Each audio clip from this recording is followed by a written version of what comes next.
Okay, working on a 2011 Honda Civic with a no start due to the immobilizer issue. I found that the immobilizer issue is caused by this little ring here. It sets an ignition switch. Let me show you what I mean. So I got the key, put it in ignition, key on, try to start it. Nothing. As you can see, the little light blinks, indicating a theft or immobilizer issue.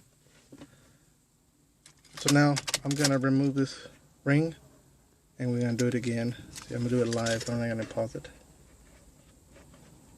Okay, so now it's off. Just gonna set it here. There it is. So now I'm gonna the ignition now.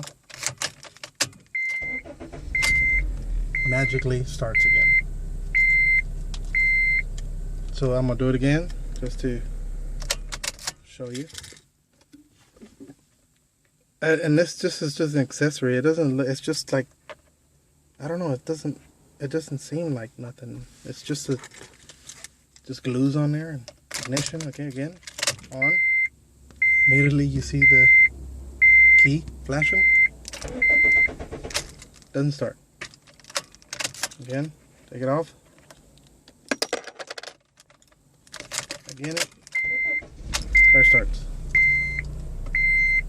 Also had no codes